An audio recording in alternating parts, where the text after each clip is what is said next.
Hola y Dios bendiga. En esta ocasión, en esta oportunidad, vamos a estudiar el libro de Hechos, capítulo 13. Libro de Hechos, capítulo 13. Eso es lo que vamos a estudiar para continuar con lo que es la lectura comprensiva de la Biblia. Vamos a estudiar este capítulo completo y vamos a ver una referencia también en Isaías 66. Vamos a mirar. Entonces empezamos inmediatamente y dice así. Había entonces en las iglesias que estaban en Antioquía profetas y maestros. Bernabé, Simón, el que se llamaba Niger, Lucio de Cirene, Manaén, el que se había criado con Herodes el tetrarca, y Saulo. Ministrando estos al Señor y ayunando, dijo el Espíritu Santo: apártenme a Bernabé y a Saulo para la obra a que los he llamado. Entonces, habiendo ayunado y orado, les impusieron las manos y los despidieron. Amén. Esta primera parte aquí vemos cómo habían maestros y profetas entre los discípulos de Jesús que estaban en Antioquía. Habíamos visto cómo ellos habían quedado allí por espacio de un año. Saulo y Bernabé habían quedado allí por espacio de un año, y habían aquí ya varios maestros bien formados, y habían también profetas allí. Entonces vamos a seguir leyendo en el verso 4. Ellos entonces, enviados por el Espíritu Santo, descendieron a Seleucia y de allí navegaron a Chipre. Sí, exacto. O sea, el Espíritu Santo, el Señor por medio de su Espíritu informó a este grupo de personas de esta iglesia a que separasen a Saulo y a Bernabé para una misión que él les había encomendado. ¿Cuál era la misión? Que fueran a predicar sobre todo a los gentiles, que trajeran el evangelio a los gentiles. ¿Quiénes son los gentiles? Los gentiles somos nosotros, los que no somos de los judíos. Bien, entonces seguimos leyendo en el verso 5 y dice: y llegados a Salamina, anunciaban la palabra de Dios en las sinagogas de los judíos. Tenían también a Juan de ayudante. Y habiendo atravesado toda la isla hasta Pafos, hallaron a cierto mago, falso profeta judío, llamado Bar Jesús. Bien, este era un mago que se hacía pasar por profeta. Y seguimos leyendo el verso 7 y dice: que estaba con el procónsul Sergio Paulo, varón prudente.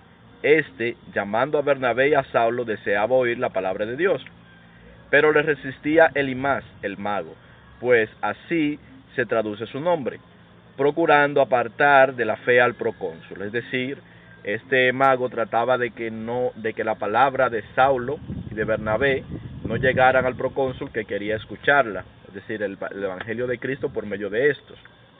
Verso 9. Entonces Saulo, que también es Pablo, recordemos que Saulo es el mismo Pablo, lleno del Espíritu Santo, fijando en él los ojos, dijo: oh lleno de todo engaño y de toda maldad, hijo del diablo, enemigo de toda justicia, ¿no cesarás de trastornar los caminos rectos del Señor?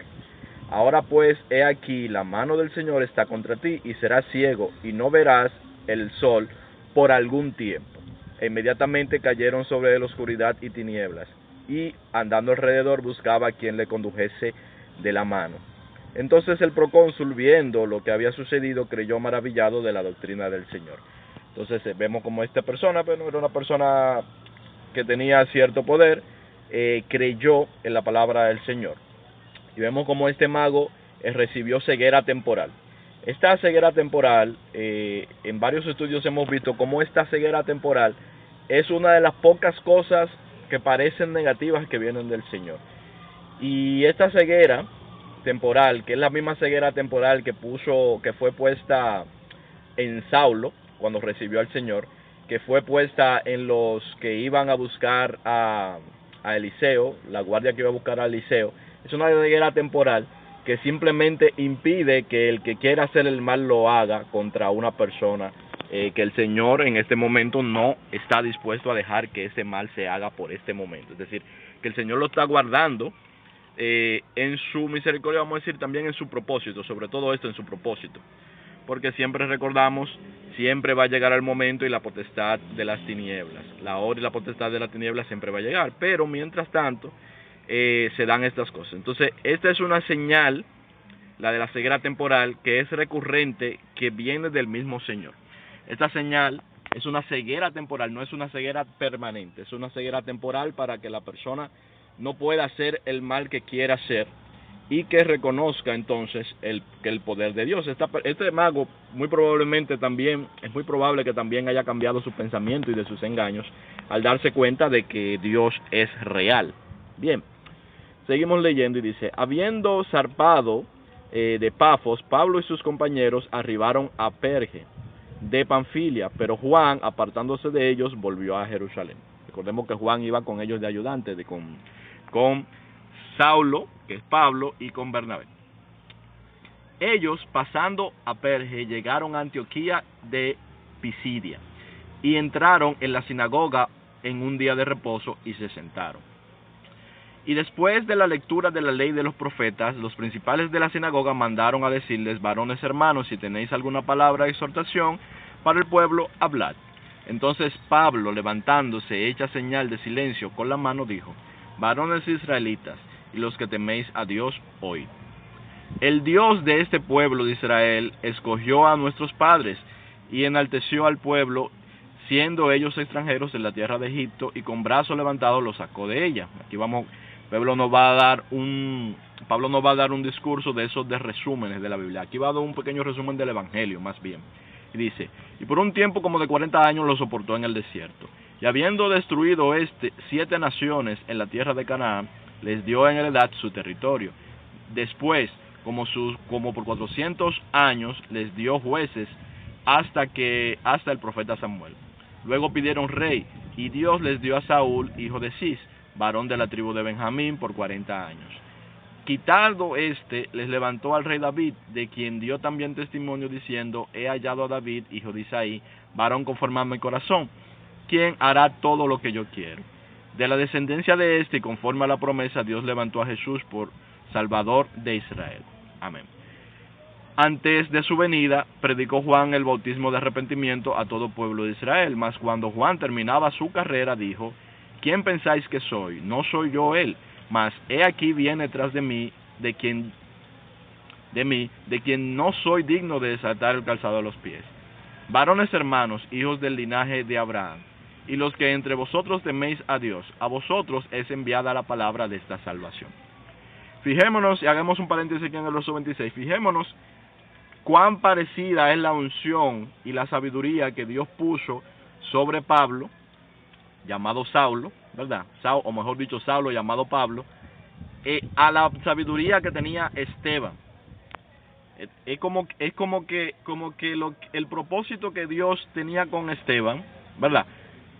Se cumplió en Esteban, pero también se cumple en Saulo, se cumple en Pablo. Es como el mismo tipo de sabiduría, es el mismo tipo de discurso que dan, y es el mismo tipo de raciocinio y de forma de hablar tan certera que tienen, es muy parecido. Entonces seguimos leyendo, dice, porque los habitantes de Jerusalén y sus gobernantes, no conociendo a Jesús ni la palabra de los profetas que se leen todos los días de reposo, las cumplieron al condenarle. Es decir, ellos, las personas que leen en la sinagoga, muchos de los judíos que leen en la sinagoga, leían sobre todas las profecías que hablaban de Jesucristo, y ellos cumplieron la palabra que es de la profecía que estaban escritas sobre Jesucristo al condenarles, lo que les está diciendo. Es decir, ellos mismos la cumplieron sin darse cuenta. Ellos mismos persiguieron al Mesías, ellos mismos persiguieron a Dios.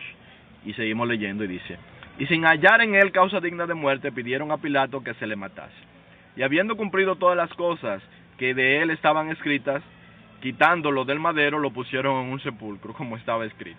Mas Dios le levantó de los muertos, y él se apareció durante muchos días a los que habían sido juntamente con él de Galilea a Jerusalén, los que habían salido, los cuales ahora son sus testigos ante el pueblo. Y nosotros también os anunciamos el evangelio de aquella promesa hecha a nuestros padres, la cual Dios ha cumplido a los hijos de ellos, a nosotros resucitando a Jesús, como está escrito también en el Salmo 2, mi hijo eres tú, yo te he engendrado hoy.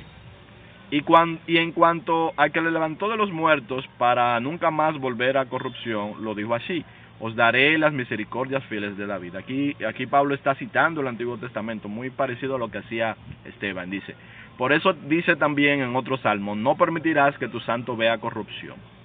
Porque a la verdad, habiendo servido a su propia generación según la voluntad de Dios, durmió y fue reunido con sus padres y vio corrupción. Esto es David, a la verdad David, ¿verdad? Mas aquel a quien Dios levantó no vio corrupción, esto es Jesús, ¿verdad? Sabéis pues esto, varones hermanos, que por medio de él se os anuncia perdón de pecados. Aquí Pablo está diciendo el mismo argumento, un argumento muy parecido, dando a demostrar que muchos de los salmos de David en realidad están hablando de Jesús, lo mismo que vimos cuando leímos la defensa de Esteban, ¿verdad? Y seguimos leyendo el verso 39 y dice, y que de todo aquello de que por la ley de Moisés no pudisteis ser justificados, en él es justificado todo aquel que cree. Es decir, la ley de Moisés no lo justificó. Y dice, mirad pues que no venga sobre todo lo que es dicho por los profetas. Mirad, oh menospreciadores, y asombraos, desapareced, porque yo hago una obra en vuestros días, obra que no creeréis si alguien os lo contare. Y efectivamente muchos lo vieron y no lo creyeron, aunque lo estaban viendo. Cuando salieron ellos de la sinagoga de los judíos, los gentiles rogaron que el siguiente día de reposo le hablasen de estas cosas. Es decir, los gentiles les interesó mucho este mensaje. Allí había muchos gentiles en aquel lugar. Y dice después en el 43, y despedida de la congregación, muchos de los judíos y de los prosélitos piadosos siguieron a Pablo y a Bernabé, quienes hablándoles les persuadían a que perseveraran en la gracia de Dios, a que perseveraran en la gracia de Dios. O sea, muchos judíos ya se fueron detrás de Pablo y de Bernabé para seguir escuchando la palabra. Al siguiente día de reposo, es decir, a la siguiente semana, se juntó casi toda la ciudad para oír la palabra de Dios, porque este mensaje que ellos trajeron era muy interesante para la ciudad. Pero viendo los judíos la muchedumbre, mucha gente viendo los judíos, los principales de los judíos, se llenaron de celos, como siempre, y rebatían lo que Pablo decía, contradiciendo y blasfemando. Entonces Pablo y Bernabé, hablando con denuedo, dijeron, a vosotros a la verdad era necesario que os hablase primero la palabra de Dios, mas puesto que la desecháis y no os juzgáis dignos de la vida eterna, he aquí nos volvemos a los gentiles. Porque así nos mandó el Señor diciendo, te he puesto para luz de los gentiles, a fin de que seas para salvación hasta lo último de la tierra. Recordemos que a Pablo le fue dado el ministerio de los gentiles. Bien, seguimos leyendo. Los gentiles, oyendo esto, se regocijaban y glorificaban la palabra del Señor, y creyeron todos los que estaban ordenados para vida. Mucha gente, muchos de los gentiles creyeron esa palabra. Y la palabra del Señor se difundía por toda aquella provincia. Pero los judíos instigaron, los principales de los judíos siempre, los fariseos, etcétera, instigaron a las mujeres piadosas y distinguidas y los principales de la ciudad, y levantaron persecución contra Pablo y Bernabé y los expulsaron de sus límites, los expulsaron. Ellos entonces, sacudiendo contra ellos el polvo de sus pies, llegaron a Iconio, y los discípulos estaban llenos de gozo y del Espíritu Santo. Amén. Aquí termina el capítulo 13. Vamos a ver algo, fíjense. Cuando Esteban habló, Esteban también fue rechazado por los judíos. Pero él mencionó algo que está en el libro de Oseas. Oseas 6, capítulo 6. Y es que dice que hace la pregunta de que cuando los israelitas estaban en el desierto, si ellos le ofrecieron holocaustos a Dios. Dice Jehová la pregunta, y Jehová dice que no le ofrecieron holocaustos a él, sino que le ofrecieron holocaustos a otros dioses, a dioses paganos, cuando estaban en el desierto, y que llevaban el tabernáculo de su Dios, que no era Jehová. Es decir, él recuerda estas palabras, ¿verdad? Entonces vamos ahora a ir a Isaías, vamos a leer en Isaías capítulo 66, vamos a ver, exacto, y vamos a ver sobre este asunto. Fíjense que estos judíos expulsaron a los discípulos de Jesús los expulsaron de sus límites porque se llenaron de celos. ¿Qué es lo que predicaban estos judíos? Estos judíos predicaban lo mismo, el mismo asunto, la religión de obras. La religión de obras, cuando vieron que mucha gente quería seguir lo que estaban diciendo Pablo y Bernabé, y comenzaron a entender, entonces se llenaron de celos. Y dice, lo buscaron la manera, buscaron gente que hablaran mentira y que dieran falso testimonio, como siempre, porque no estaban buscando la verdad, sino que estaban buscando simplemente su interés personal, para expulsarlos de sus límites, para sacarlos, como dijo Jesús, llegará el día cuando los sacarán de la sinagoga, los expulsarán de las sinagogas, ¿verdad? Entonces, vemos cómo sucede esto. Y vamos a leer en Isaías 66 algo sobre esto. Y que tiene que ver también con lo que dijo Esteban, el asunto de la adoración a dioses falsos en el nombre de Jehová. Porque hay adoración a dioses falsos en el nombre de Jehová. De hecho, la religión de obras es una adoración a dioses falsos que se hace muchas veces en el caso del cristianismo y del judaísmo y del islamismo y otras religiones que dicen que hacen la cosa en el nombre de Jehová, pero al tener una religión de obras, una religión que no está basada en la fe en Jesucristo, en realidad, aunque digan que son cristianas, en realidad están basadas en una religión de obras, realmente no están adorando a Jehová, aunque digan que adoran a Jehová. Y vamos a ver el capítulo 66 del libro de Isaías, y dice así: mira, Jehová dijo así: el cielo es mi trono, y la tierra estrado de mis pies. ¿Dónde está la casa que me habréis de edificar? ¿Y dónde el lugar de mi reposo? Ok, aquí Jehová nos está dejando una cosa clara. Jehová no habita en templos hechos de manos humanas. Eso es falso. Jehová no habita en templos hechos de manos humanas. Jehová, si va a habitar en un templo, es un templo que Él haga, en un cuerpo. En un cuerpo, esos son los templos, los cuerpos. En un templo que Él haya hecho. ¿Cuál es el tabernáculo de Jehová? El cuerpo de Jesucristo. Seguimos leyendo. Y dice: mi mano hizo todas estas cosas, y así todas estas cosas fueron, dice Jehová. Pero miraré a aquel que es pobre y humilde de espíritu y que tiembla a mi palabra, dice Jehová. Es decir, yo Jehová miraré a aquel que es humilde de espíritu y que tiembla a mi palabra. Es pobre y humilde de espíritu. Dice el Señor Jesucristo, nos dice en otro momento, porque esto es Jesucristo que lo está diciendo Isaías también, pero dice en todo momento: bienaventurados los pobres de espíritu. Los pobres de espíritu, bienaventurados los humildes, es lo mismo que está diciendo aquí. Bienaventurados los pobres y humildes de espíritu. ¿Quiénes son los pobres y humildes de espíritu? Los que no confían en su carne, los que no confían en sus propias capacidades, más bien confían solamente en el Señor. Son los que son llevados por el Espíritu de lo que habla Jesucristo. Y esto lo estamos leyendo en Isaías, no en los Evangelios.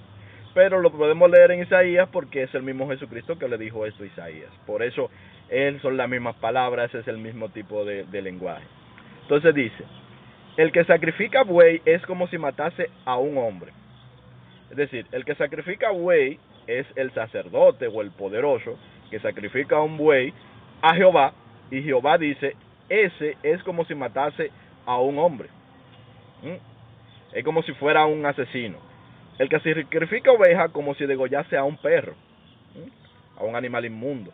El que hace ofrenda como si ofreciere sangre de cordero, como si ofreciese, pero si le ofreciese para consumo, es que está diciendo, lo cual es abominación según la ley también. El que quema incienso como si bendijese a un ídolo. Fíjate que es como si. Es decir, hay personas que van y queman incienso a Jehová, pero lo hacen como si bendiciesen a un ídolo. Hay quienes van y degollan a un buey y lo hacen como si estuvieran asesinando a un hombre, pero se supone que el buey lo están degollando en ofrenda a Jehová. Se supone que el que quema incienso lo está quemando en ofrenda de olor grato a Jehová. Sin embargo, Dios lo está viendo, Jehová lo está viendo como que si bendijese un ídolo, como que si asesinara a un hombre, como si tomara sangre, como si hiciese abominación. Y dice: porque escogieron sus propios caminos y su alma amó las abominaciones. Es decir, con su boca y con sus actos dicen que adoran a Jehová, pero ellos han escogido su propio camino. Han escogido su propio camino y en realidad su alma ama las abominaciones. Es decir, en realidad su alma ama el ser vistos. En realidad su alma ama el querer comprar a Dios, que es religión pagana. Es decir, hacen sacrificio como si fuera paganismo. Así es como lo ven el sacrificio, como si fuera un paganismo, no como si fuera una ofrenda de agradecimiento, sino como algo que se le da a Dios a cambio de algo, ¿verdad? Que lo cual es paganismo, o los diezmos como si fuera un paganismo.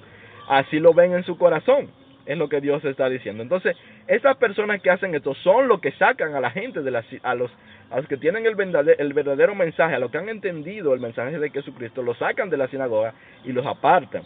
Y eso sucede desde aquellos tiempos, desde los tiempos de los profetas hasta los tiempos actuales, pasando por los tiempos de Jesús y pasando por los tiempos de los apóstoles. ¿Quiénes son los que apartan a estos hermanos, a Bernabé, a Saulo? Los que confían en sus obras, los que creen que las obras tienen valor, los que tienen la religión de obras, los que están bajo el engaño del enemigo en la religión y creen que adoran a Jehová y dicen adorar a Jehová, cuando en realidad en sus almas, en sus corazones, están adorando ídolos. Entonces vamos a leer lo que dice el 4 para confirmar, y dice: también yo escogeré para ellos escarnios, y traeré sobre ellos lo que temieron. Cuando dice lo que temieron, en realidad se está refiriendo a lo que pidieron. Es decir, cuando ellos van a adorar a Jehová, y en sus corazones, como su adoración no es genuina, sino que su adoración está viciada, en realidad no es a Jehová, el verdadero Jehová, que están adorando, sino que están adorando a dioses falsos y se están haciendo abominación, aunque digan que es a Jehová, ¿verdad? Ellos están pidiendo algo. Cuando dice temieron, es que eso es lo que ellos buscaron, eso fue lo que ellos atrajeron con su adoración, ¿verdad? Entonces Él los entregará a eso. Y dice, seguimos leyendo en el verso 4, en la segunda línea, dice: porque llamé y nadie respondió, hablé y no oyeron, sino que hicieron lo malo delante de mis ojos y escogieron lo que me desagrada. Hicieron lo malo y escogieron lo que me desagrada. Pero ¿qué fue lo que hicieron que les desagradaba? ¿Y qué fue lo que escogieron? ¿Y cómo fue que pecaron en sus corazones? Oíd palabra de Jehová, vosotros los que tembláis a su palabra. Okay. ¿Quiénes son los que tiemblan a la palabra de Jehová? A veces las personas cuando leen esto piensan que temblar a la palabra de Jehová. Uno piensa que es temblar de miedo. Señores, cuando el Espíritu Santo confirma la palabra de Jehová, la gente tiembla, pero no es de miedo que tiembla. No es de miedo que tiembla el que tiembla ante la palabra de Jehová. La gloria que trae su palabra confirmada con su espíritu hace que la gente tiemble. Y hay personas que han tenido esto, incluso muchas personas que están atrapadas en la religión han temblado ante la presencia de Jehová. Muchas personas que están atrapadas en la religión, porque en algún momento o en muchos momentos de su vida el Espíritu Santo se ha manifestado ante ellos. Pero Dios lo que busca es a las personas que son humildes, a los pobres y humildes de espíritu. Entonces dice, seguimos leyendo: oí palabra de Jehová a los que tembláis a su palabra, vuestros hermanos que os aborrecen, ¿okay? Los hermanos de ustedes que los aborrecen a ustedes, y os echan fuera por causa de mi nombre, dijeron: Jehová sea glorificado. Ok. Vamos a ver si entendemos esto. Los hermanos de ustedes, los que son humildes de espíritu, humildes de corazón y que son guiados por el Espíritu, los hermanos de ustedes que los aborrecen a ustedes por causa de mi nombre. ¿Cuál es el nombre de Jehová, de Dios? Jehová, ¿verdad? Lo que lo aborrecen a ustedes por causa de mi nombre, dijeron ellos: Jehová sea glorificado. Es decir, ellos dicen: Jehová sea glorificado. Sin embargo, están echándolo fuera en el nombre de Jehová, diciendo: Jehová sea glorificado. Pero la razón por la que lo están echando fuera es por causa de que ellos llevan el nombre de Jehová. Pero él se mostrará, dice, para alegría vuestra. Es decir, Jehová se va a mostrar para alegría vuestra. ¿Pero para alegría de quién? Para alegría de los que son humildes y pobres de espíritu.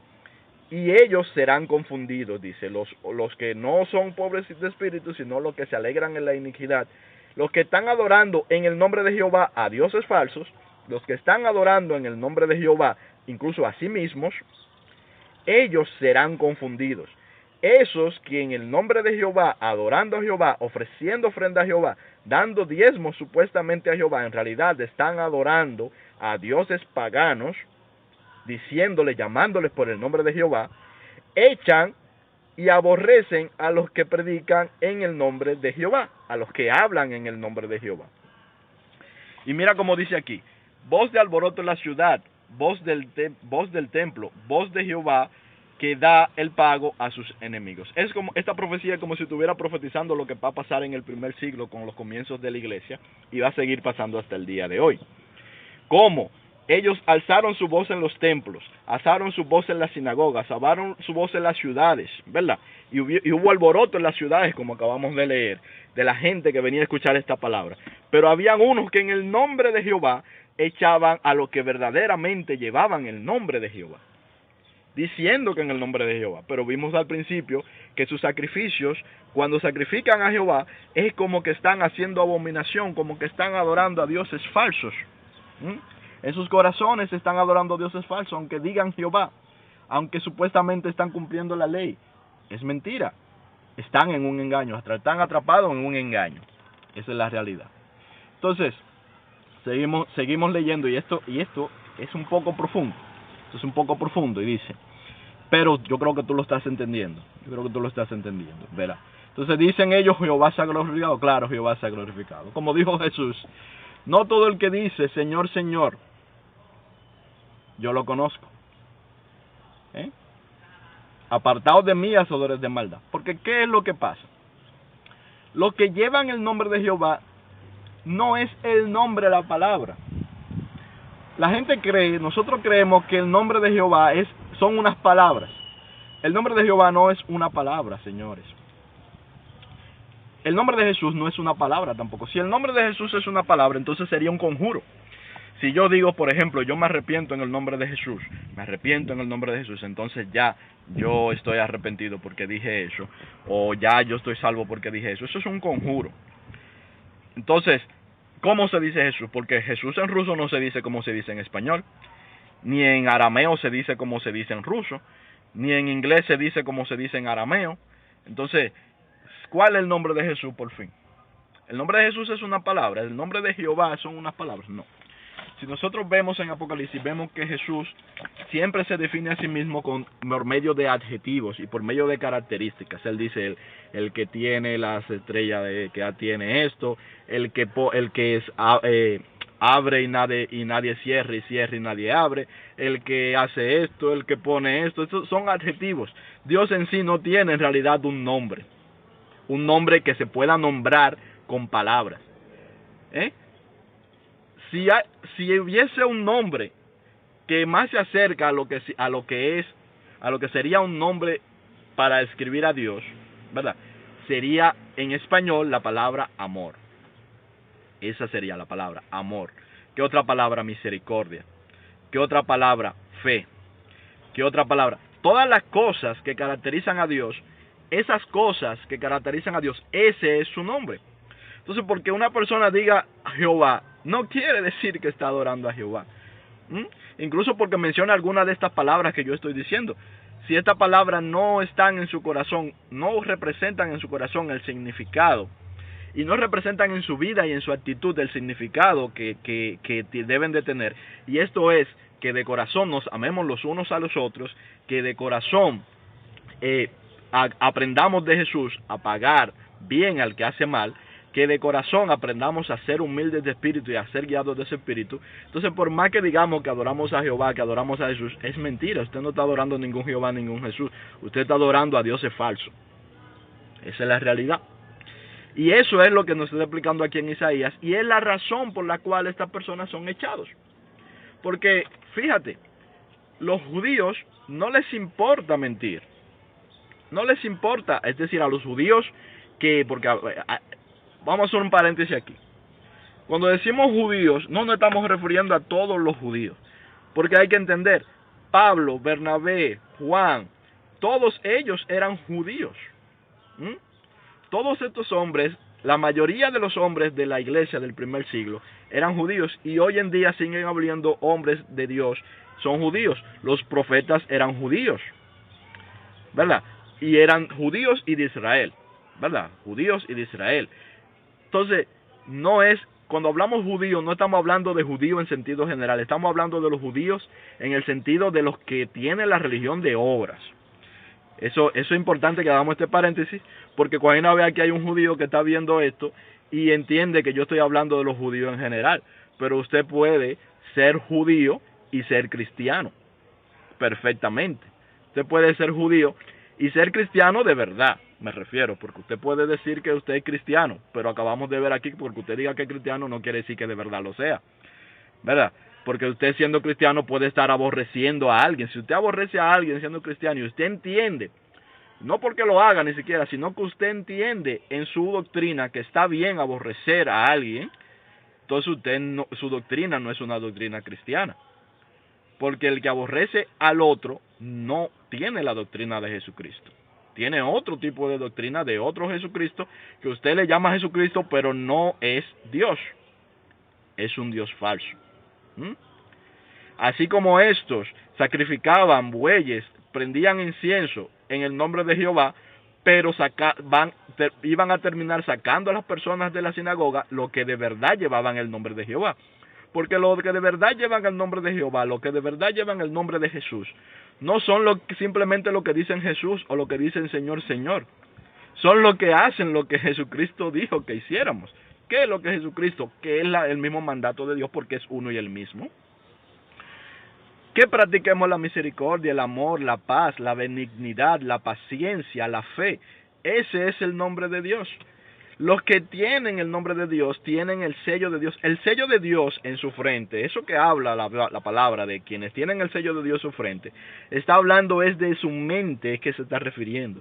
Y ese nombre, el sello de Dios es su nombre, y su nombre es que tú en tu mente, no es una palabra que te van a escribir aquí, no es algo físico. Es que tú en tu mente, ¿verdad?, reproduzcas o entiendas al menos y trates de reproducir, aunque no puedas hacerlo del todo, trates de reproducir las características de Dios que vemos en Jesucristo. Esas características que es su amor, que es su bondad. Ese es el nombre de Dios. No son unas palabras escritas en un libro, no son unas palabras que salen de nuestra boca. No es un código, no es una palabra en arameo, en hebreo, en griego, en cualquier idioma. No son palabras, es algo que está en nuestra actitud, en nuestra mente, en nuestro entendimiento, en nuestro corazón. Ese es el nombre de Dios. Ese es el nombre de Jesús, que es el mismo. O sea, hay otros dioses, pero el Dios verdadero es Jesús. ¿Se entiende? Entonces, es el mismo Jesús. Que es lo mismo, simplemente son nombres, son palabras. Lo importante es que tú entiendas y que yo entienda y que todos entendamos cuál es el verdadero nombre de Dios. ¿Cuál es el verdadero nombre de Jesucristo? El verdadero nombre de Jesucristo no son esas palabras. No lo son. El verdadero nombre de Jesucristo es lo que Él enseñó, lo que Él mostró, su carácter. Ese es su nombre, su carácter. ¿Cuál es el nombre de Jesús? El que aborrece a su hermano no tiene al Padre. No lo tiene. ¿Por qué? No tiene su nombre aquí. Y es decir, el que lo aborrece y entiende que está bien aborrecerlo, no tiene su nombre en su conciencia. No entiende quién es Dios. No entiende quién es Dios. No lo entiende. ¿Se entiende? Por lo tanto, como no lo entiende, no tiene su nombre. El que paga mal por mal y entiende que pagar mal por mal está bien, entiende en su corazón que pagar mal por mal está bien y en su mente lo entiende, no tiene el nombre de Jehová aquí. No lo tiene. No está en su conciencia. Lo podrá decir 1000 veces con la boca cualquier nombre y en cualquier idioma, pero no tiene el nombre de Jehová aquí. Eso es lo que sucede. La persona que piensa conscientemente que todo aquel que hace algo, él debe de buscar que sea condenado, no tiene el nombre de Jesús aquí. Podrá tener la palabra, una J, una U, una S, una U y una S, pero ese no es su nombre. Su nombre no es ese. Eso solamente es una palabra, eso solamente es un símbolo. Eso es lo que es, solamente un símbolo. Ese no es su verdadero nombre. Su verdadero nombre es el que hace el bien al que hace mal, el que hace llover sobre justos e injustos. Ese es su verdadero nombre. Esas características que nosotros debemos de introducir en nuestra conciencia. Y por eso el grupo donde yo publico estas cosas se llama Conociendo a Jesús. Porque solamente podremos saber su nombre si llegamos a conocerle. Si llegamos de verdad a conocer cuáles son sus características. Lo que Jesús nos pide a nosotros que nosotros seamos, como Él nos pide que seamos, es como Él es. Que reflejemos lo que Él es. Que tomemos su luz y la reflejemos y la expresamos al mundo. Es que seamos como Él nos ha enseñado a ser. Que amemos sin condición. Ese es su nombre. Entonces, espero que Dios les bendiga. Esta es la razón por la que personas nos echan de los lugares, porque nos aborrecen cuando predicamos del amor de Dios, por la cual se levantan y se airan contra nosotros cuando predicamos del amor de Dios. Es por esto, porque simplemente han sido engañados y están adorando a un Dios falso, a un Dios malo, a un Dios que mata, a un Dios que hace lo malo. Ese no es Jehová. A un Dios vengativo. Ese no es Jehová. Ese no es Jehová. Aunque se escriba con esos símbolos y esas letras, ese no es Jehová. El Jehová verdadero, el que te pide, el que te dice no tomes venganza, Él no se venga. El que te dice no condenes, Él no condena. El que te dice no mates, Él no mata. El que te dice ama a tu enemigo, Él ama a su enemigo. El que te dice haz bien al que te hace mal, Él le hace bien al que le hace mal. El que te dice ten un buen pensamiento sobre los demás, Él tiene buenos pensamientos de continuo para todos nosotros, tanto justos como injustos. El que te dice ponte, es decir, ponte, toma tu cruz y sígueme, Él tomó su cruz. ¿Se entiende? Ese es su nombre. Dios le bendiga mucho. Espero que esto sea entendido por la mayor parte de personas según la voluntad del Señor, porque no está de nosotros tampoco llevar cautiva las mentes, sino que es el Espíritu quien va a convencer a cada quien de estas cosas. Dios le bendiga mucho. Nos vemos pronto.